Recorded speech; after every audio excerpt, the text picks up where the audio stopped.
Deus nos abençoe. Nós vamos estar ministrando, né, a palavra de Deus nesta noite, o coração dos irmãos. Quero falar sobre o que está lá em Mateus capítulo 4, né, a partir do verso 1. Vencendo as tentações.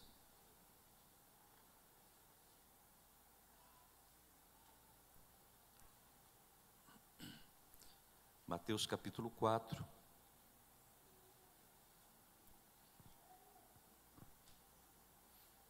À medida que você pode acompanhar aqui no telão, à medida que a gente for comentando aqui, vou estar lendo alguns versos, tá bom? Mas é uma passagem muito conhecida da igreja cristã, que fala sobre a tentação, né, do Senhor Jesus. Quando uma pessoa ela enfrenta, irmãos, dificuldades, quando uma pessoa enfrenta lutas, e isso é quase uma constante, né, na vida de todos nós, também na vida do salvo, na vida da igreja, que nós estamos sempre em guerra, né? Nós estamos sempre lutando. As pessoas, às vezes, elas desejam muito a paz, mas não quer guerrear. Às vezes a pessoa deseja determinadas bênçãos, mas não estão dispostas a lutar pela conquista das mesmas. E a gente tem que entender esse princípio, né, que é o princípio da conquista, é o princípio da palavra de Deus concernente ao que nós recebemos, ao que nós alcançamos em Cristo Jesus. Então, quando às vezes a pessoa está passando por situações muito difíceis, e é comum a gente até dizer que quando a situação está mais complicada, a pessoa está passando por um deserto, né? Está enfrentando um deserto. E quando a pessoa está, às vezes, numa condição como essa, vem muitos questionamentos, muitas interrogações, muitas perguntas que às vezes elas fazem, questionamentos em relação à vida dela. Por quê, né? Por que eu estou passando por isso? O que aconteceu? Acho que Deus me esqueceu, Deus não está me vendo, Deus não está me contemplando, enfim, determinadas pessoas que não tiverem uma base mais sólida da palavra de Deus, não tiver um entendimento mais profundo, elas vão sempre levar as coisas por esse lado. Elas vão sempre começar a enxergar as coisas por esse ângulo. Mas a verdade, irmãos, é que quando a Bíblia nos fala, até mesmo, e nós vamos ver isso aqui, no exemplo do Senhor Jesus, concernente a deserto, né, conforme Jesus foi levado para o deserto, a Bíblia, ela vai nos mostrar que há algum, ou até mais que um, né, alguns propósitos específicos, às vezes, nessa questão. Por que? Uma pergunta que a pessoa normalmente faz, por que precisa ser levado ao deserto?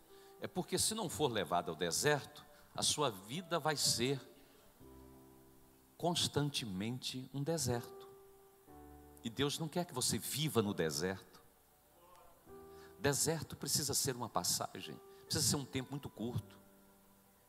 Mas às vezes há pessoas que acostumam a viver no deserto.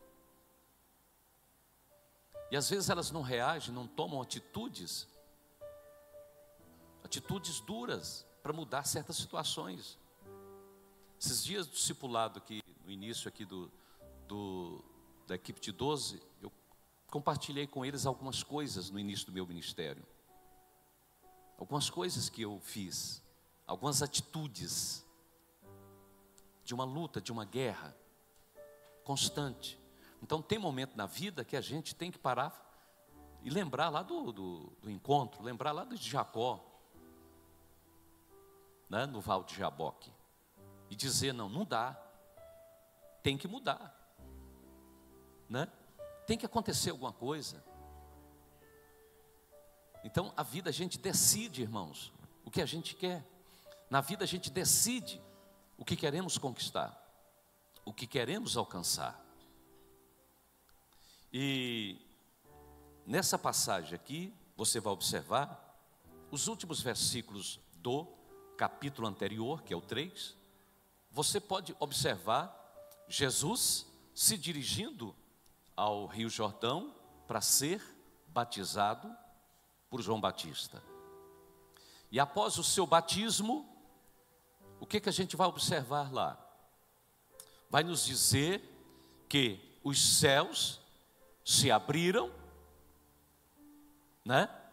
O Espírito Santo desceu, testificando, e ouviu-se uma voz vinda do trono de Deus, que era o Senhor declarando: este é meu filho amado, em quem eu tenho o prazer de habitar. Deus estava dizendo assim: esse é meu filho perfeito, completo. Esse é o meu filho, não é? Maravilhoso. Filho sem defeito. Mas aí você já vai ver o verso seguinte, que é o número 1, que vai então nos mostrar o quê? A seguir foi Jesus levado pelo Espírito ao deserto para ser tentado pelo diabo. Então, quem conduziu Jesus ao deserto não foi Satanás. Quem conduziu Jesus e o direcionou ao deserto foi o diabo. Foi Deus, não foi o diabo, não foi Satanás. O próprio Deus. Ele foi levado por quem? Pelo Espírito, para ser tentado pelo diabo. Então veja que coisa interessante. Deus então agora, através do Espírito, o impeliu, o conduziu aquele tempo difícil, tempo terrível, o tempo em que ele ficou ali 40 dias, 40 noites, sem comer, sem beber. E aí você vai observar então, que nesse tempo ele ainda foi tentado. A palavra vai nos dizer também, que ele estava ali cercado por feras. Deserto é um lugar terrível. Todo tipo de pressão, todo tipo de dificuldade, todo tipo de sofrimento, né? Compatível com aquele lugar, ele enfrentou. Condicionado àquele estilo, né, de vida ali no deserto, Jesus enfrentou, Jesus passou. Por isso, irmãos, é muito assim inteligente para uma pessoa que conhece a palavra de Deus, para uma pessoa que tem o entendimento da verdade, o entendimento do Evangelho, saber buscar a direção de Deus, saber buscar a luz do Espírito Santo, porque logicamente o que vem à mente da pessoa em momentos assim, é exatamente esses questionamentos que a mente humana e que a alma faz.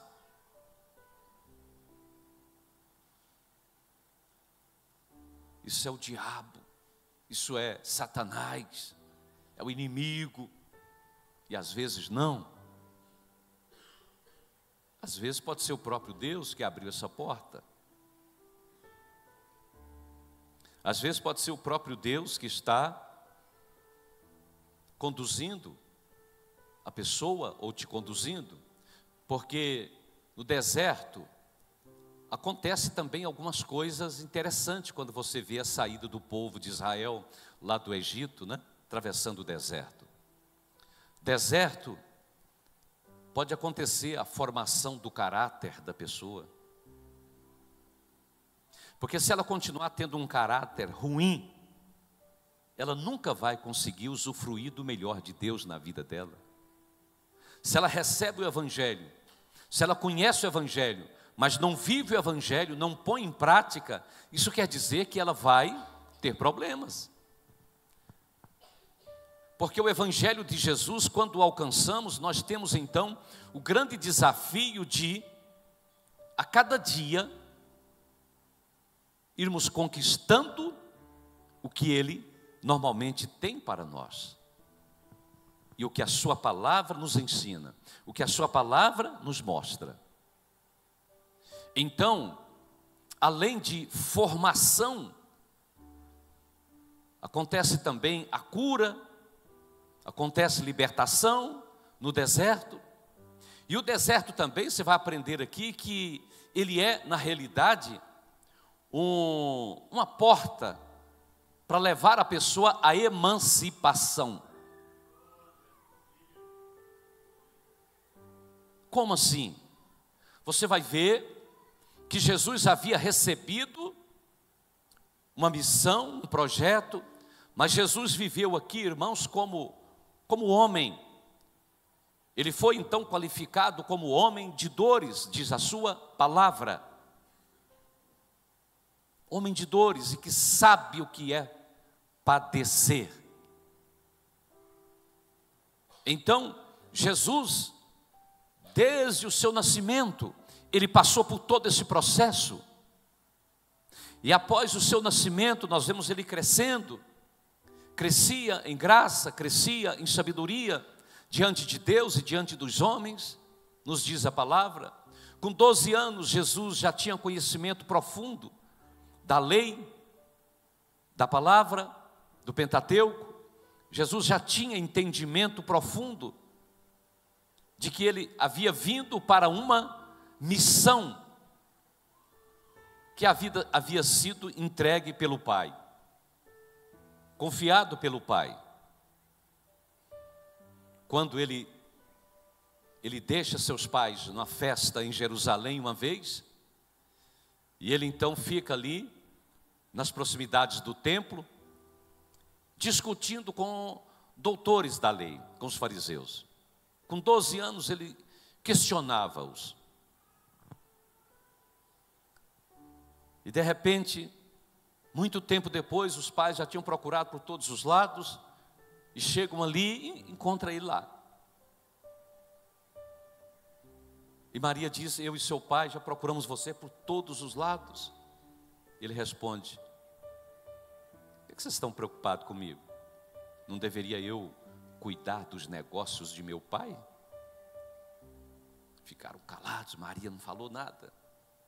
Mas já perceberam que ele já tinha entendimento. Ele tinha uma missão. Ele tinha um alvo. Ele tinha um projeto, um ministério a ser cumprido. Mas ele precisou passar por todos esses patamares. Ele precisou então ser batizado. Como qualquer pessoa precisa ser batizada. Ele deu o grande exemplo. Ao ser batizado agora, ele é levado a um teste, porque ele precisava ser cheio do Espírito Santo. Quando você observa o capítulo 3 de Atos, lá o apóstolo Pedro vai nos dizer que Jesus, o Filho de Deus, foi cheio do Espírito Santo. Deus o revestiu com poder através do Espírito Santo, para curar e libertar os doentes e oprimidos do diabo. Então ele precisava de uma unção muito maior.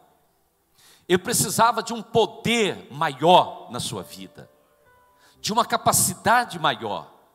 E foi exatamente isso que aconteceu. Jesus então, agora é conduzido por Deus, é conduzido pelo Espírito Santo ao deserto para ser tentado pelo diabo. Então não é só, existe, irmãos, às vezes dois tipos de dificuldades, lutas, sofrimentos que as pessoas enfrentam. Existe sim aquela pessoa obstinada, que rejeita a verdade, que rejeita a palavra, e ela então vai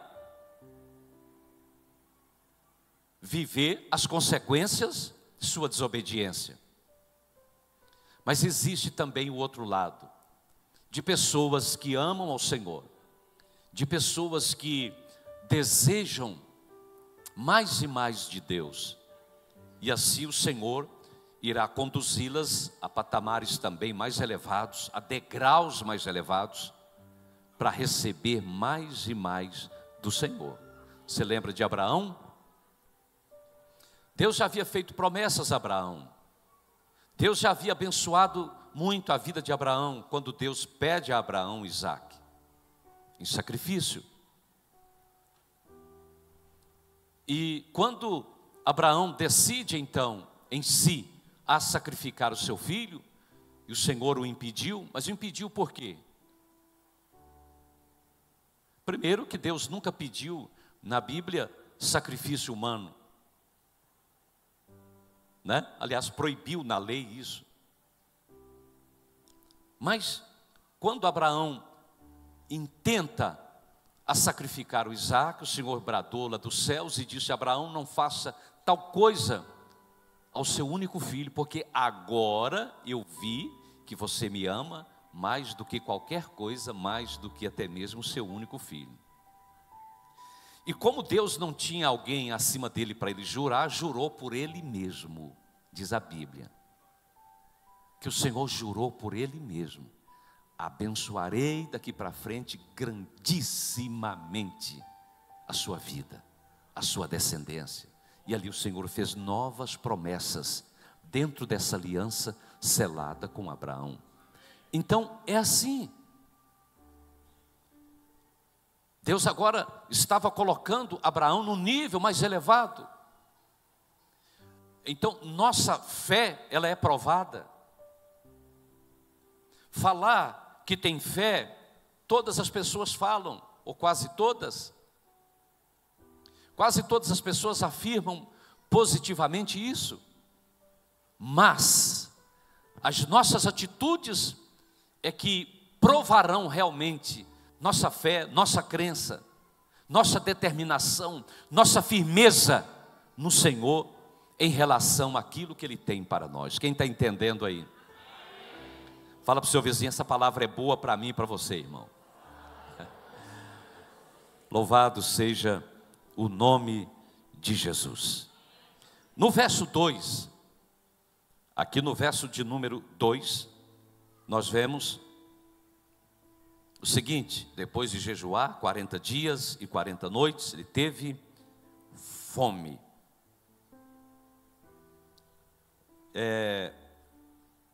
Depois de jejuar 40 dias, 40 noites, ele teve fome.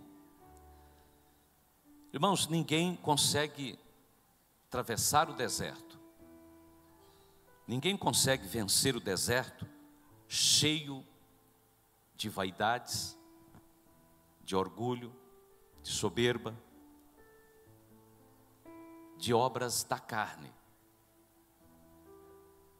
Temos que nos esvaziarmos, amém? De nós mesmos. Tem umas pessoas que elas se consideram assim muito grandes. Eu não estou falando na altura, né? Estou falando na dimensão psicológica, mental.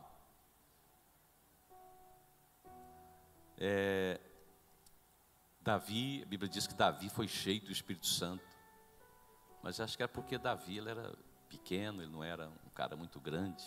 O vaso assim pequeno é mais fácil de se encher, o vaso grande é difícil de se encher, né? Então dá muito trabalho de se encher um vaso grande. Então Deus trabalha com os vasos menores, com os vasos pequenos. Então a gente precisa, amados, esvaziar o nossa alma, o nosso sentimento das coisas das coisas terrenas, das coisas, tem vasos pequenos aqui ou não? E grandes.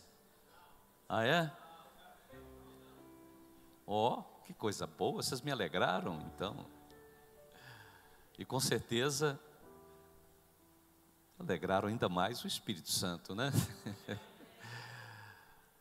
Por isso, irmãos, a gente precisa esvaziar o nosso coração, nosso ego, os nossos achismos, né? Os nossos interesses, e temos que dar liberdade para Jesus fluir na nossa vida, para Jesus, através do Espírito Santo, entrar no nosso coração, entrar no nosso interior, e assim nos conduzir ao propósito dele, confirmar ou cumprir a promessa, porque, irmãos, o cumprimento da promessa depende de nós e não propriamente de Deus. Se você tem promessas, você tem que lutar pelas suas promessas, batalhar. Paulo escreve a Timóteo uma vez, falando sobre isso, orientando Timóteo a batalhar pelos dons que ele havia recebido através da imposição de mãos, que havia sido ministrado sobre ele. Então, dons, promessas, profecias liberadas, direcionadas à nossa vida, depende de nós. Precisamos ter uma postura firme, uma postura de determinação. Todas as pessoas que receberam, se você vê na Bíblia, tanto no Velho quanto no Novo Testamento, poderia citar Sansão, na sua infância, mas também nós podemos observar na vida de João Batista. Amém? Todos tiveram, seus pais tiveram promessas, mas você vai observar ali o zelo dos pais em cumprir tudo que Deus havia falado.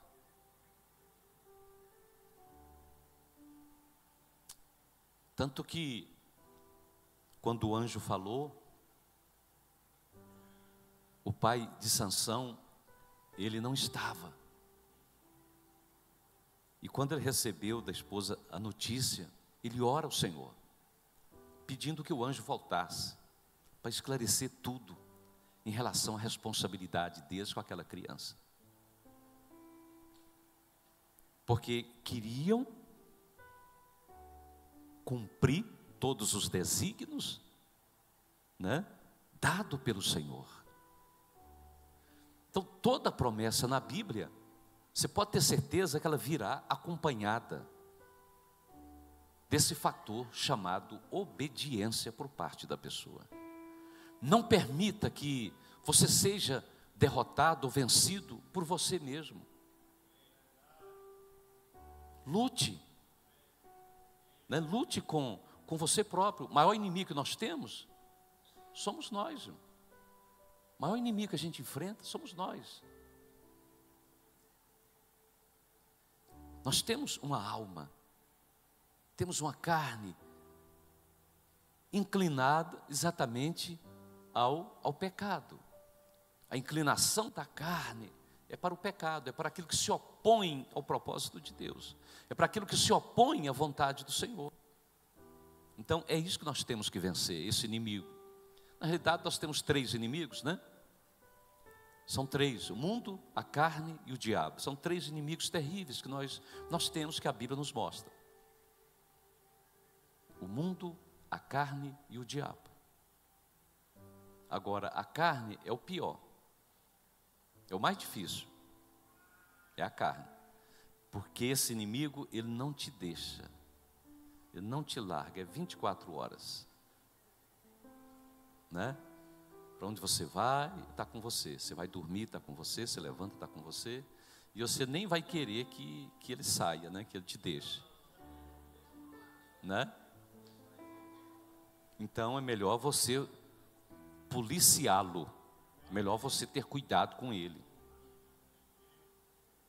É melhor você dominar e dizer para ele: ei, porque fala assim, repita comigo por favor: eu sou um espírito, possuo uma alma e habito em um corpo. Então, você sendo espírito, é você que tem o teu controle da alma e da sua carne. Quando se diz que uma pessoa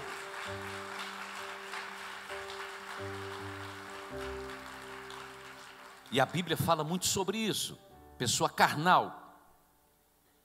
Que é uma pessoa carnal? Aquela que vive em função de satisfazer os desejos da sua carne. Mas Paulo vai nos dizer lá em Gálatas 5, que a carne ela luta contra o espírito contra a carne, e esses se opõem um ao outro para que não façais o que quereis, o que deva ser feito. O espírito, ele quer tocar em Deus. O espírito, a inclinação do espírito é para Deus. E cabe a nós disciplinar, dominar os impulsos carnais, para que sejamos então pessoas abençoadas, as quais possamos então viver, né, esse propósito maravilhoso. Mas há alguns fatores aqui essenciais quando você está atravessando o deserto. Jejum. Jesus vai para o deserto e jejuma 40 dias. E aí você vai aprender com Jesus que o jejum é fundamental para você dominar a sua carne, para você quebrar suas vontades, né, próprias. E você vai entender então que jejuar te dá capacidade para superar os limites da sua própria vida carnal. Amém, amados? Deixa eu te explicar. Não é que algumas pessoas às vezes pensam que Deus ele está preocupado, olhando para ela, para a pessoa, né, e vendo o nível de sofrimento dela, está passando fome, necessidade. Não é isso. O jejum não é para tocar em Deus, não é para mudar Deus. O jejum é para mudar a gente. O jejum é para mudar você próprio. Porque de acordo com o apóstolo Paulo aqui em Gálatas, a carne ela luta contra o espírito e o espírito contra a carne. Então os dois, de um lado está a carne e do outro está o espírito. Quando você é uma pessoa que vive a satisfazer todos os desejos de sua carne, você sabe o que vai acontecer? O espírito baixa, o seu espírito que eu estou falando. O seu espírito está lá embaixo e a carne é que está predominando. Ah, eu não consigo orar, ah, eu não consigo ir na igreja, ah, eu não consigo jejuar, não consigo ler a Bíblia, não consegue nada. Uma pessoa carnal. Quando você começa a jejuar, seu espírito vai se fortalecendo, que a carne vai perdendo. E se você permanece na palavra, na oração, na adoração, seu espírito vai, ó. Aí as pessoas vão olhar e dizer assim: uau, o fulano, né, deixou de ser uma pessoa carnal e se tornou uma pessoa espiritual. O que aconteceu? Então, o jejum é um fator essencial, conforme nós vemos aqui no verso 2, Jesus jejuando nesse tempo. É um fator que ajuda-nos a superar a nossa carne, a nossa alma, os desejos, os prazeres carnais e também pecaminosos.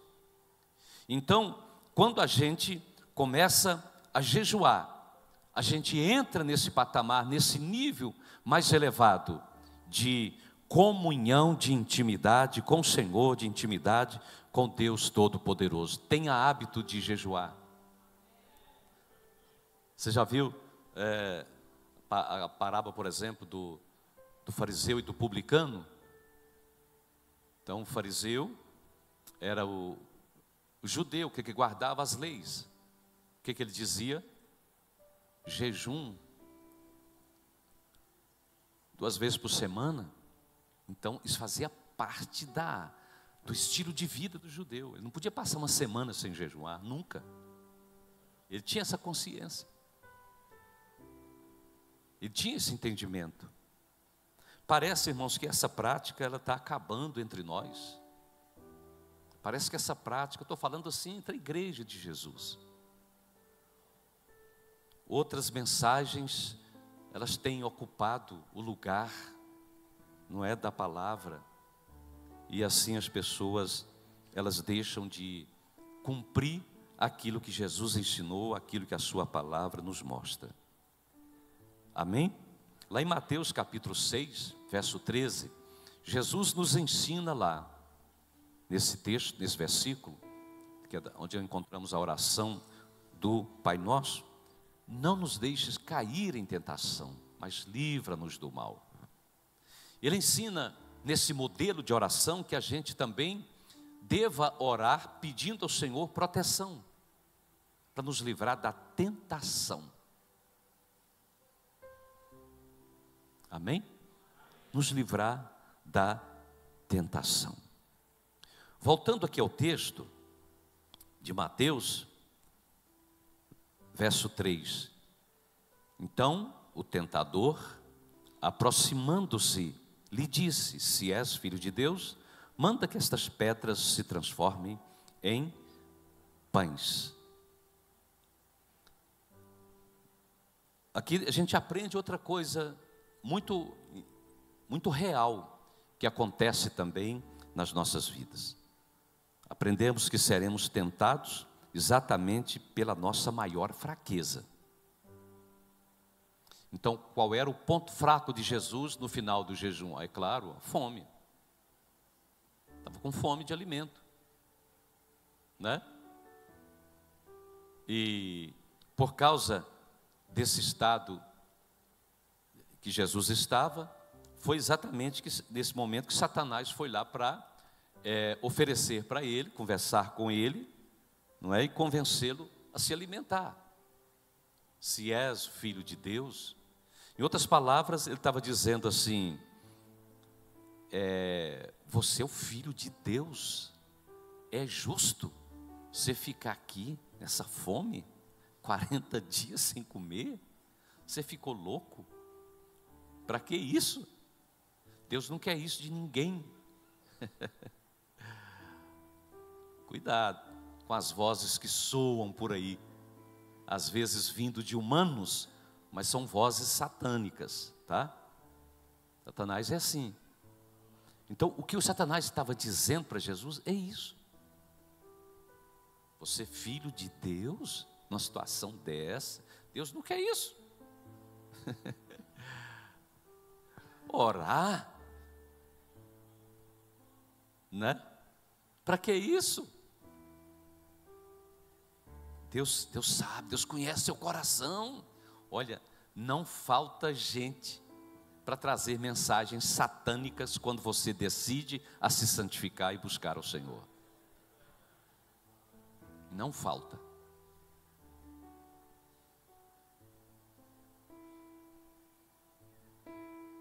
Por isso Satanás chega ali exatamente nessa primeira tentativa. Essa foi a primeira tentativa dele para chegar a Jesus. Usando o quê? Usando exatamente esse lado do momento que Jesus estava atravessando. Momento em que ele estava com fome. Por isso, irmãos, todos nós temos às vezes nosso ponto fraco. Normalmente as pessoas têm um ponto fraco. Qual é o seu ponto fraco?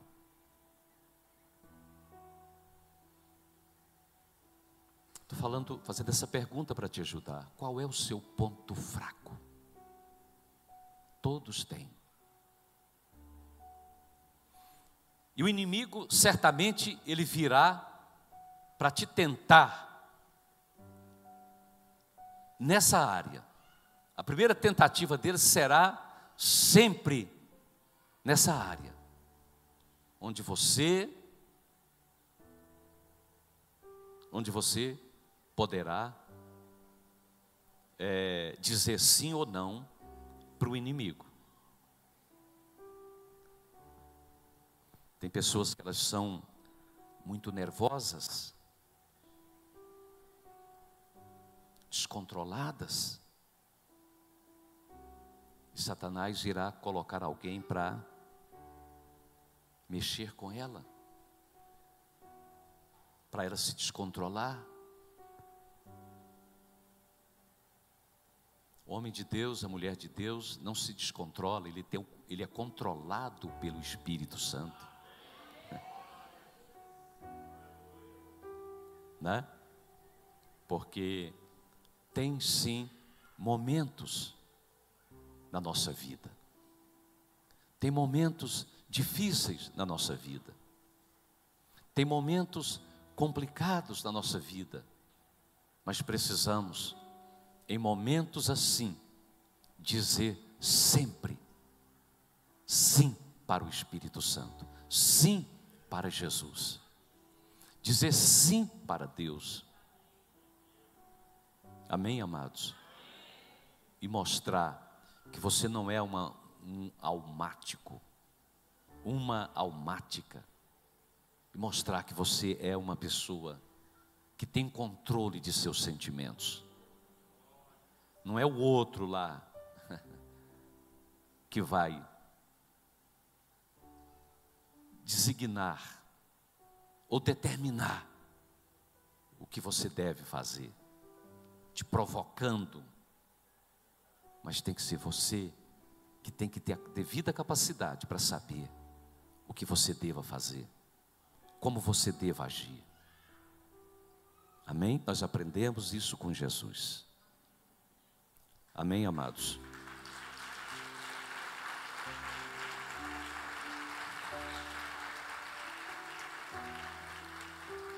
Deus é tão bom, irmãos, que o apóstolo Paulo vai nos dizer lá em 1 Coríntios, capítulo 10, verso 13, que não somos tentados acima do que podemos resistir. Veja o que ele fala aí: não vos sobreveio tentação que não fosse humana, mas Deus é fiel e não permitirá que sejais tentados além das vossas forças. Pelo contrário, juntamente com a tentação vos proverá livramento, de sorte que possais suportar. Olha aí que coisa maravilhosa. Deus conhece o limite de cada um. Se você está se esforçando, se você está lutando, se você está batalhando para cumprir, né, o propósito de Deus, a vontade de Deus, Ele não vai permitir que você seja tentado acima da sua capacidade de suportar. Ele não vai permitir isso. E Ele, como diz aqui o texto, né, proverá livramento, de sorte que possais suportar. Ele vai prover o livramento, Ele vai prover para você a resposta, a proteção, enfim, a bênção que você precisa. E o apóstolo Pedro também nos fala, na segunda carta, capítulo 2, verso 9. Ele diz assim: é porque o Senhor sabe livrar da provação os piedosos. O Senhor sabe livrar da provação os, o quê? Piedosos. E reservar sob castigo os injustos para o dia do juízo. Então, Deus conhece os seus. Deus sabe quem é justo, quem é piedoso. Deus sabe quem vive a sua palavra.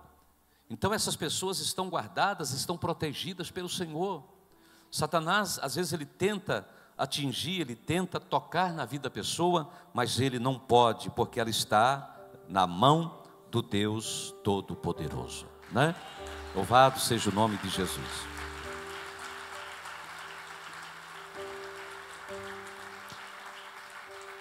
E voltando aqui ao texto, nós vamos então observar aqui um fator, não é? Muito também interessante. O inimigo sempre atacará quando você estiver prestes a conquistar a sua vitória, né? Jesus estava no final. Então é assim que o inimigo faz. sempre tenta nos atingir, nos atacar, quando estamos prestes a alcançar uma bênção, alcançar uma graça, alcançar uma vitória, uma resposta de Deus. Então ele sempre vem para tentar, mais uma vez, nos intimidar e nos tirar do foco, nos tirar do propósito. Amém, pessoal? Aí você observa aqui que logo depois ele vem oferecendo o quê? Ele vem agora fazendo outras propostas para Jesus, propostas atraentes, propostas boas, né? Verso de número 5, então o diabo levou a cidade santa, colocou sobre o pináculo do templo, e lhe disse: se és filho de Deus, atira-te abaixo, porque está escrito: aos seus anjos ordenará a teu respeito que te guardem. Então, se és o filho de Deus, você sabe que o inimigo sempre usa essas colocações, esses se aqui, esse se que ele usa aqui, né, algumas vezes aqui, acho que 4 vezes, você vai observar que são os si de Satanás. Se és, ele sabia que ele era o filho de Deus, ele tinha convicção. Mas Satanás, ele gosta de colocar o quê? Dúvida, né? Uai, se és, ou então pode não ser. Foi exatamente essa dúvida que ele também lançou na mente de Eva, de Adão, lá no jardim do Éden. Não é bem assim, não é bem assim que Deus falou. Não foi bem assim que Deus determinou. Então, Satanás vem agora colocando aqui uma interrogação: se és. E aí ele usa esta palavra, né? Como está aqui também no verso 9, ele disse: tudo isso te darei se prostrado me adorares. Então, verso 8, levou ainda o diabo a um monte muito alto, mostrou-lhe todos os reinos do mundo e a glória deles, e lhe disse: tudo isso te darei se prostrado me adorares. Proposta boa, hein? Claro, nós costumamos dizer que Deus criou todas as coisas, Ele é dono de tudo, mas essa terra Deus confiou aos homens. Deus age por princípio. Que reinos é esse que pertencia a Satanás?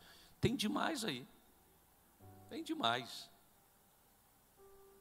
Governos que estão nas mãos de Satanás, nas mãos do diabo, que servem a Satanás, que trabalham contra os princípios da palavra de Deus, os princípios do Evangelho.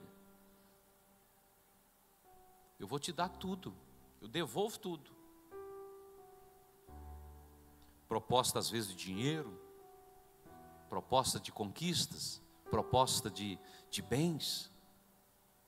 Não negocie sua fé, não negocie a sua convicção, não negocie o que você recebeu, o que você tem do Senhor.